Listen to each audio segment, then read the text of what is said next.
এই ট্যাক্সি। ইনি হলেন মিস্টার সৌরভ সান্যাল। এই আনিশা এসো। এই তো আমি।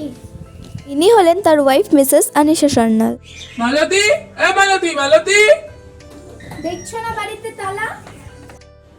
ওহো, লক্ষ্যই করিনি। দাঁড়াও, মালতী বাড়ি থেকে চাবিটা নিয়ে আসি। হ্যাঁ, আমি এখানেই থাকি, তুমি যাও। মালতী, এই মালতী, কই রে তুই? মালতী, আরে মাসিমা তুমি?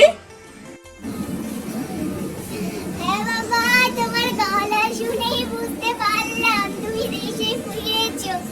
এই নাও তোমার চাবিটা নিয়ে বেরিয়ে এসেছি আমি। ইনি হলেন মালতীর মা। ঠিকই আছে, কিন্তু মালতী কই? কেন বাবা, তুমি কিছু জানো না?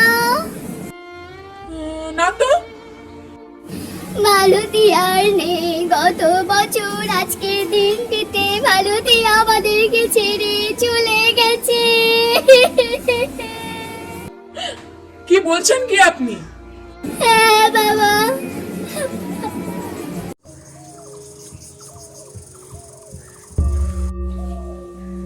কিসের শব্দ মনে হচ্ছে না? এই মালতী, তুই আমাকে দেখে দৌড়ে পালাচ্ছিস কেন রে? দাঁড়া দাঁড়া দাঁড়া। ওই মালতী, তুই আমাকে দেখে লুকোলি কেন রে? বেরো বেরো। কি গো, তুমি কাকে বলছো বেরোতে?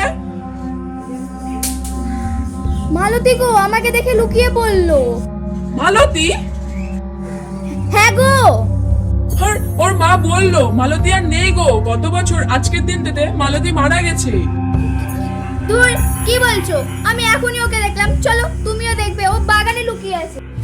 মালতীর মা কি মিথ্যে কথা বললো মালতী মারা গিয়েছে? তাহলে ওই মেয়েটি বাকে? দেখতে হলে চোখ রাখুন ভূতের রহস্য পার্ট 2 তে।